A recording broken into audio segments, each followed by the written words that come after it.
할렐루야, 아멘. 네, 오랜만에 금요 예배 강단에 서서 말씀을 전하게 됩니다. 원래 오늘 계시록 마지막 시간인데 마지막 강의는 담임 목사님께서 주일 설교로 하시겠다고 말씀을 하셔서 그래서 이제 오늘부터 이제 당분간 금요 예배를 이제 부목사님들이 전하게 되시는데요. 시리즈로 이렇게 설교를 하시게 될 텐데 여러분 부목사님들이 하신다고 빠지지 마시고 금요 예배를 사모하는 마음으로 계속해서 이 귀한 자리를 사모하셨으면 좋겠습니다. 그 예전에 어떤 집사님이 저한테 그런 얘기를 하셨어요. 금요 예배 계속 나오라고 말씀을 드렸더니 목사님 사실은 금요 예배 나오는 게 너무 어렵습니다. 한 주 동안 일을 열심히 하고 금요일 날 저녁은 가족들과 좀 시간도 보내고 외식도 하고 이렇게 쉬고 싶은데 금요 예배를 나오는 것이 너무 어렵습니다 라고 그렇게 말씀을 주셨어요. 왜 그 마음을 모르겠습니까? 그런데 여러분, 왜 교회에서 교회 역사를 통해서 왜 이렇게 주중 예배를 만들었을까요? 성도들을 괴롭게 하려고 할까요? 아니죠. 여러분 특별히 한국을 보시면 금요일은 불금이라고 해서 정말 예배 자리에 나오는 것이 쉽지 않고 너무나 많은 유혹들이 있기 때문에 우리가 말씀으로 믿음을 지킨다라는 것이 쉽지가 않습니다. 그래서 주중 예배를 통해서 수요 예배를 통해서 우리의 믿음이 우리가 말씀대로 온전히 살고 있는지 우리가 함께 주님 안에서 돌아보고, 또 금요일은 우리가 주님 앞에 열심으로 기도하는 그런 금요 예배의 전통을 가지고 있습니다. 특별히 여러분 금요 예배 나오실 때마다 좀 의미를 두고 이 금요 예배 드리러 이렇게 나오셨으면 좋겠습니다. 예배당을 넘어오실 때마다 이제 한 주 동안 쌓였던 나의 근심과 모든 걱정들이 기도의 제목으로 바뀌는 자리로 들어가고 있구나. 여러분 그렇게 좀 기대하는 마음으로 의미를 두시고 이 금요 예배를 함께 잘 지키셨으면 좋겠습니다. 제가 요즘에 이제 좀 결단한 게 있어서 운동을 좀 해야 되겠다. 여태까지 운동을 전혀 못해서 한 달 전부터 꾸준히 실천하고 있는 것이 있습니다. 하루에 10,000보를 걷자, 그렇게 실천하고 있는데요. 근데 사실 이렇게 하루에 10,000보를 걷는 것이 쉽지가 않습니다. 어떤 날은 정말 몸이 움직이지 않고 집에 들어가서 그냥 쉬고 싶은 마음이 있는데 그래도 제 자신이 다짐한 게 있기 때문에 옷을 갈아입고 그리고 밖으로 나가서 이제 걷습니다. 그런데 정말 걷기 싫을 때가 그래도 있어요. 걸으러 나갔는데 걷기 싫을 때는 정말 신기하게 갑자기 막 어떤 차에서 창문이 내려지더니 목사님 그러면서 막 인사하시는 분도 계셔서, 그러니까 갑자기 또 힘이 생겨요. 또 열심히 걷게 되고, 또 어떤 날은 정말 걷기 싫은데 갑자기 어떤 외국인이 막 말을 걸고 막 그러면서 거기에 또 집중하다 보니까 또 걷게 되고, 그래서 계속해서 이렇게 걷는 실천을 하고 있는데요. 여러분 금요 예배도 마찬가지인 것 같아요. 우리가 정말 감정적으로 기분적으로는 나오기 싫지만, 그러나 그 감정에 우리가 휘둘리지 않고 그냥 어떻게든지 발을 떼십시오. 그냥 어떻게든지 옷을 갈아입고 나오시면 정말 생각지 않은 하나님의 충만한 은혜가 우리를 채워주실 줄로 믿습니다. 그래서 오늘 함께 우리가 귀한 또 말씀을 나눌 때 성령 하나님께서 우리의 마음을 만져주시고 또 새롭게 해주실 줄로 믿습니다. 오늘 우리가 요한복음 6장 말씀을 읽었는데요, 6절 정도만 읽었습니다. 66절에서 71절까지 읽었는데 여러분 요한복음 6장 전체를 먼저 우리가 한번 보는 것이 좀 이해가 빠를 것이라고 생각을 합니다. 요한복음의 특징이 있습니다. 요한복음의 특징은 먼저 어떤 사건이 있습니다. 그리고 그 사건에 대해서 예수님께서 이제 의미를 설명하시는 거예요. 그러면서 여러분 잘 아시듯이 에고 에이미, 나는 뭐뭐이다, 예수님께서 그렇게 말씀하시면서 그 의미를 풀어주시는데요. 자, 그러면 이러한 틀에서 우리가 요한복음 6장을 한번 보시면 6장 앞부분에 오병이어의 기적이 나타납니다. 그리고 이어서 예수님께서 그 오병이어의 의미에 대해서 설명을 하시고 35절에서 나는 하늘에서 내려온 생명의 떡이다, 나는 생명의 떡이다, 이렇게 선포하시는 장면이 나타나게 됩니다. 자, 그런데 예수님께서 5,000명을 먹이실 때는 사람들이 열광하고 막 환호하였습니다. 그런데 오늘 본문 한번 보실까요? 66절 한번 볼까요? 66절. 그때부터 그의 제자 중에서 많은 사람이 떠나가고 다시 그와 함께 다니지 아니하더라. 제자들 가운데 많은 사람이 예수님의 말씀을 듣고 떠나갔다라는 것입니다. 육의 양식을 얘기할 때는 그렇게 많은 사람들이 열광하더니 영의 양식을 얘기하니까 남은 자가 12제자밖에는 없었다라는 것입니다. 여러분 상상해 보세요. 지금 이 상황이 얼마나 민망하고 당황스러운 상황입니까? 저는 설교할 때 이렇게 뭐 급하신 일이 있으신 분이 있잖아요. 설교할 때 나가시는 분만 봐도 마음이 철렁해요. 근데 예수님이 이렇게 말씀을 증거하시는데 거기 있는 대부분의 사람들이 다 떠나갔다라고 생각을 해보세요. 많은 사람들이 못 알아듣고 그리고 딴소리만 하고 그리고 떠나가는 그런 상황에서 여러분 이 설교자의 마음이, 예수님의 마음이 어떠셨을까라는 생각을 해보았습니다. 예수님의 말씀이 어려워서 그런 걸까요? 아니면 예수님의 말씀이 따르기가 부담스러워서 그런 것일까요? 한번 우리가 생각해 보기를 원하는데요. 제가 군대에 있을 때 여러분 처음 군대를 가면 교회 목사님이 면담을 합니다. 군종장교 목사님이 한 명 한 명을 이제 면담을 하시는데 저를 보시고 나서는 이분이 부산 고신층 목사님인데 일영아, 니는 이제 군종병 해야 되니까 준비하거래. 이러면서 이제 저한테 이제 군종병을 시켜주시겠다고 말씀을 하셨어요. 얼마나 기대가 되는지. 그리고 나서 제가 이제 바로 철책으로 이 최전방, 북한이 바로 앞에 있는 매일마다 이제 북한 방송이 들리는 이 철책에 가서 이제 근무를 하고 보초를 서고 그리고 많은 작업을 하는데 얼마나 힘들겠습니까? 그런데 나는 조금만 있으면 이제 군종병이 될 수 있다라고 생각을 하니까 사실 그것이 저한테 하나도 힘들지가 않았어요.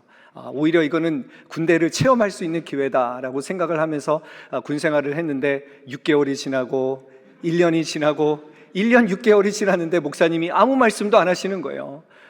그래서 나중에 제가 알아보니까 저희 부대 최고 계급 연대장님이 독실한 불교 신자셨는데 이분이 군종병이 원래 2명이었는데 1명으로 줄여버린 거예요. 그러니까 이 1명이 제대할 때까지는 자리가 안 나는 거죠. 그래서 어쩔 수 없다. 열심히 군생활 하자. 그리고 이제 드디어 병장이 되었습니다. 병장이 되고 이제 6개월만 있으면 이제 나는 제대할 수 있구나. 그리고 이제 철책에 또 올라갔는데 군종 장교 목사님이 올라오셨어요. 집차를 타고 올라오셔가지고 아무래도 6개월 남았지만 그래도 군종병을 해주면 좋겠다. 상급자가 얘기하는데 어떻게 거절하겠습니까? 사실은 마음에 별로 내키지를 않았어요. 제가 이렇게 군번이 좀 꼬여가지고 제 위에 이렇게 막 뭐 2달, 3달 이렇게 선임들이 많아서 저는 계속 그냥 시중 들고 이렇게 고생을 했는데 이제 드디어 병장을 달고 이제 제 군생활은 풀렸다. 이제 드디어 한번 대접을 받아보자라고 생각을 했는데 마음에 내키지 않았지만 목사님의 그 말씀에 따를 수밖에 없었습니다. 그래서 목사님을 따라서 사찰 집사처럼 교회를 관리하는 일도 했고요. 행정적인 업무도 받고 또 목사님이 또 이렇게 위문 가실 때 같이 집차를 타고 이렇게 돌아다녔던 그런 좋은 기억들이 있습니다. 그런데 어느 날 목사님께서 이제 출타를 하신다고 해서 저한테 처음으로 설교를 한번 준비하라고 하셨어요. 얼마나 떨리겠습니까? 제 인생에서 첫 번째 설교하는 건데 한 번도 설교를 해본 적이 없으니까 그런데 설교를 준비해야 되는데 보니까 그때는 인터넷도 없었습니다. 인터넷도 없지요. 뭐 책도 없지요. 그래가지고 목사님 책상에 몰래 가보니까 책이 몇 권이 있는 거예요. 그래서 그것들도 좀 참고하면서 하나님 앞에 간절히 기도했습니다. 하나님, 무슨 말씀을 전해야 될지 저에게 계시를 알려달라고. 그러면서 하나님 앞에 기도하고 또 하나님께서 감동을 주신 말씀을 막 수십 번 읽으면서 나름대로는 성경적인 설교를 해보겠다고 하면서 이제 병사들 앞에 딱 섰습니다. 그런데 병사들 앞에 딱 설교하려고 보니까 이미 많은 병사들이 쓰러져 있는 거예요. 다 자고 있는 거예요. 얼마나 힘들었는지. 그래서 이제 설교를 시작을 했는데요. 얼마 지나지 않아서 한 명 한 명 고개가 쓰러지기 시작하더니 나중에는 거의 대부분의 병사들이 자고 있었습니다. 정말 고요한 가운데 저 혼자 식은땀을 흘리면서 설교를 했던 기억이 아주 생생합니다.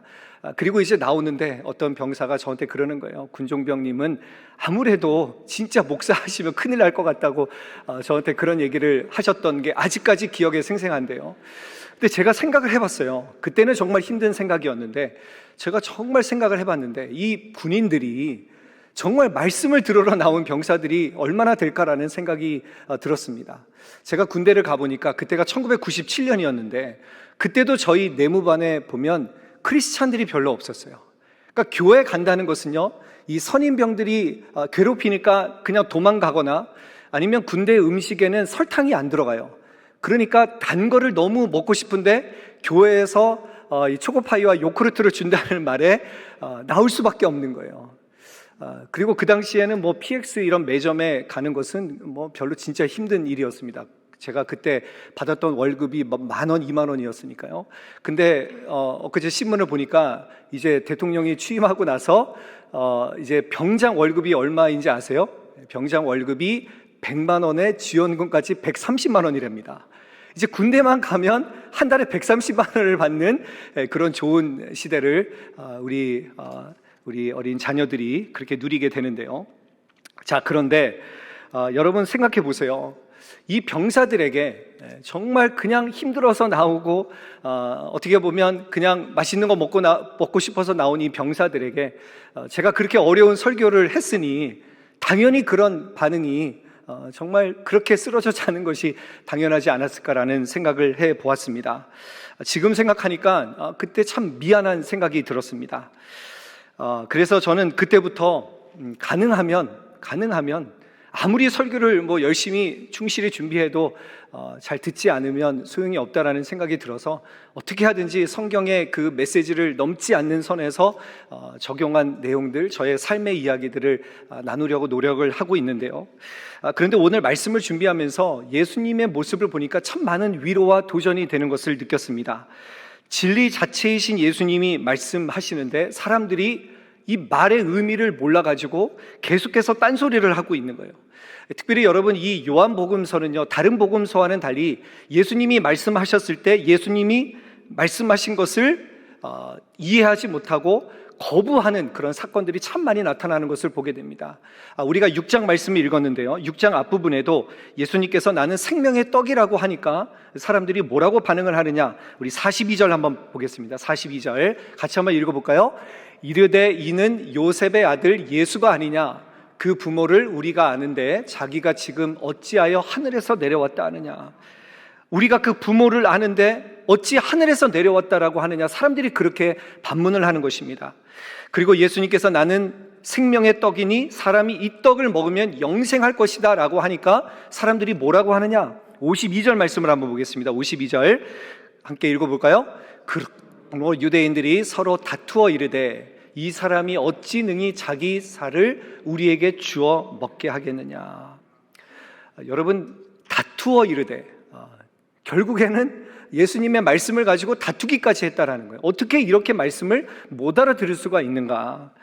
결국 60절 말씀을 보세요. 60절 뭐라고 합니까? 제자 중 여럿이 듣고 말하되 이 말씀을 어렵도다 누가 들을 수 있느냐 한데, 결국에는 이 말씀이 어렵다라는 것입니다.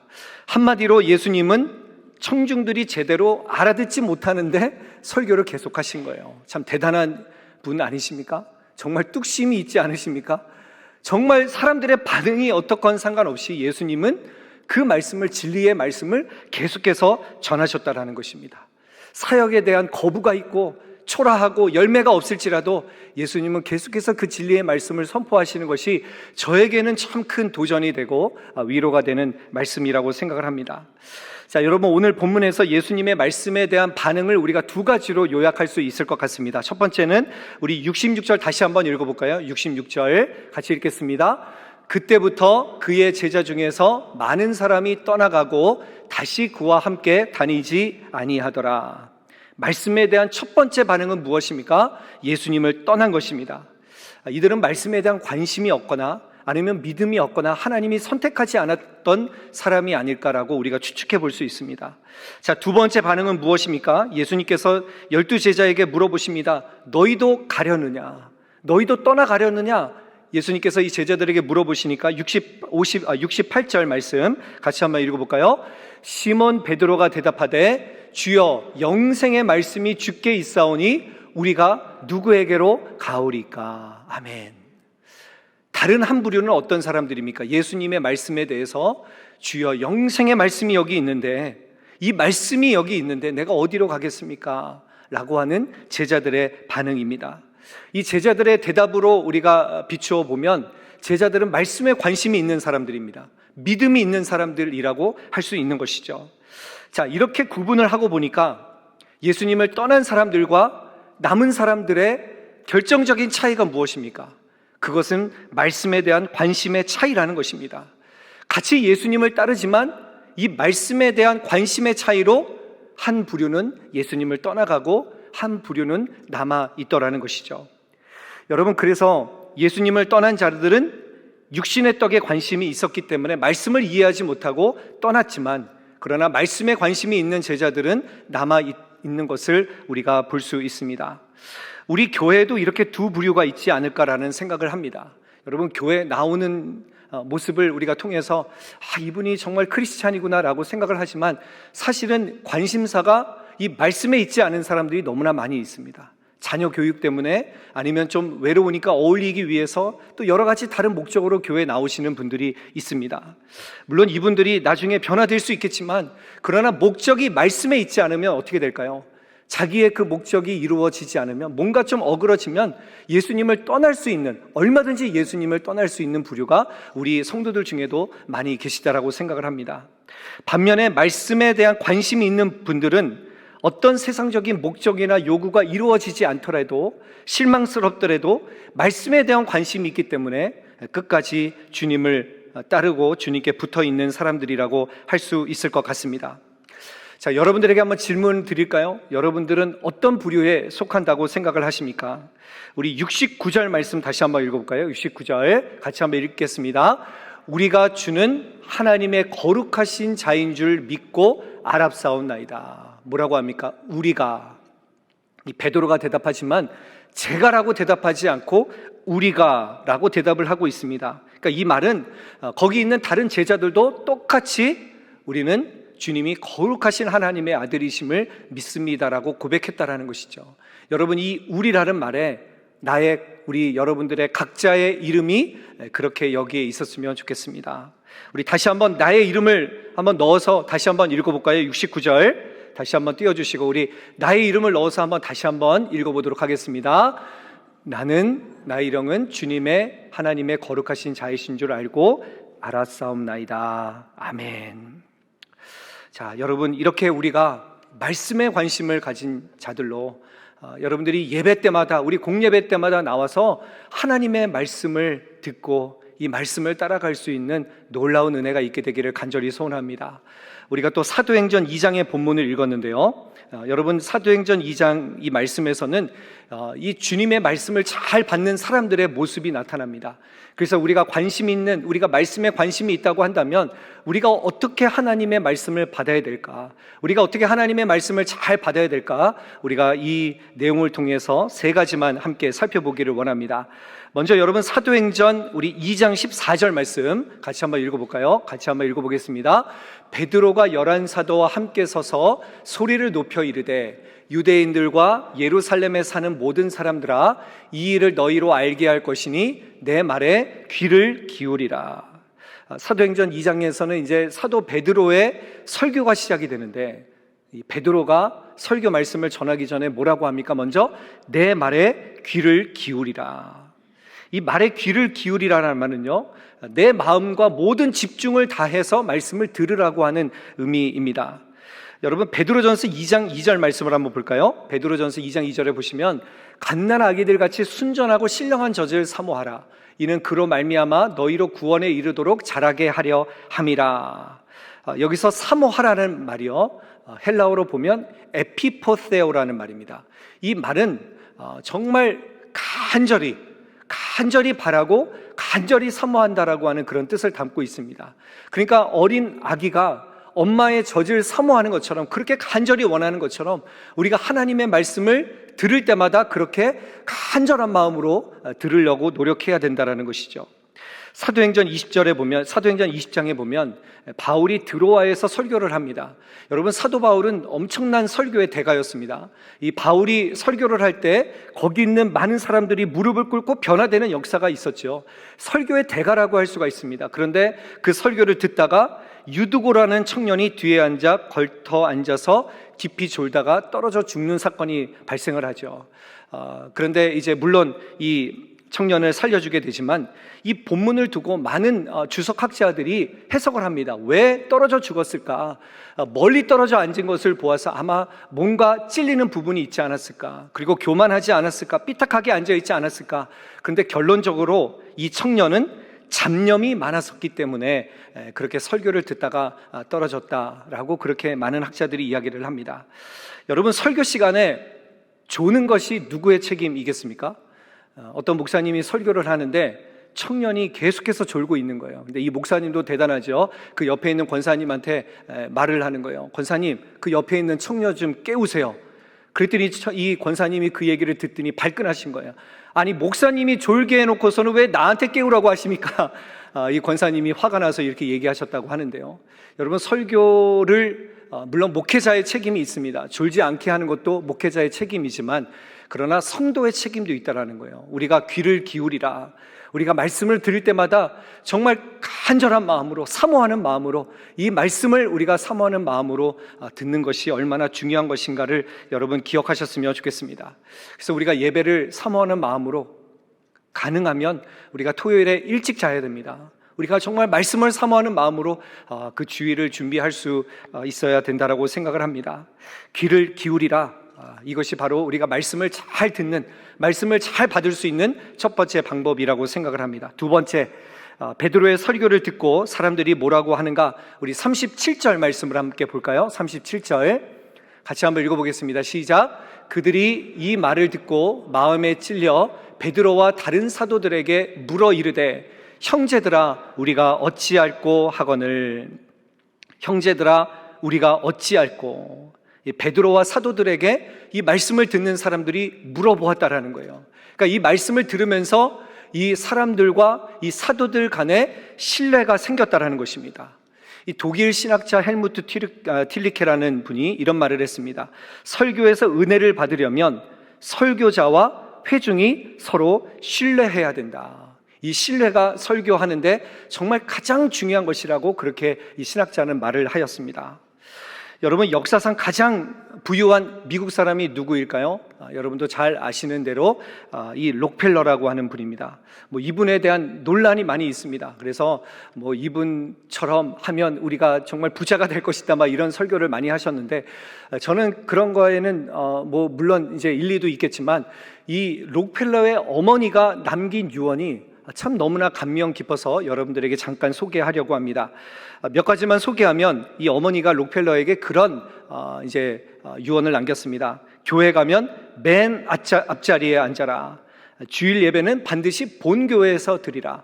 그리고 아침에 일어나서 말씀 묵상하고 또 저녁에 잘 때 기도하라. 이런 여러 가지 이야기들이 있는데 제가 가장 감명 깊었던 것은 이렇게 얘기를 하셨어요. 목사님을 가까이 하고 신뢰해라. 참 이 말이 너무나 인상 깊었던 그런 이야기였다고 생각을 합니다. 예전 교회에서 어떤 집사님이 그러시더라고요. 목사님, 성도들이 모이면 무슨 얘기 할까요? 그래서 무슨 얘기 하세요? 그랬더니 성도들이 모이면 그렇게 목사님 얘기를 한다라는 거예요. 이 목사님은 이렇고 저 목사님은 저렇고 그런가요? 그렇게 얘기를 들었는데 나중에 시간 지나고 보니까 그것도 목사님에 대한 관심이겠다 싶어서 참 감사한 생각이 들었습니다. 그런데 여러분, 말씀을 잘 들으려면 반드시 우리와 이 목회자와 이 성도 간에 신뢰가 생겨야 된다고 생각을 합니다. 목회자를 신뢰하지 않으면 하나님의 말씀을 그대로 받는 것에 지장이 있기 때문에 그렇다라는 것이죠. 우리 역대하 20장 20절 말씀 한번 읽어볼까요? 20장 20절 여러분 거기 세 번째 줄에 보시면 뭐라고 합니까? 너희는 너희 하나님 여호와를 신뢰하라.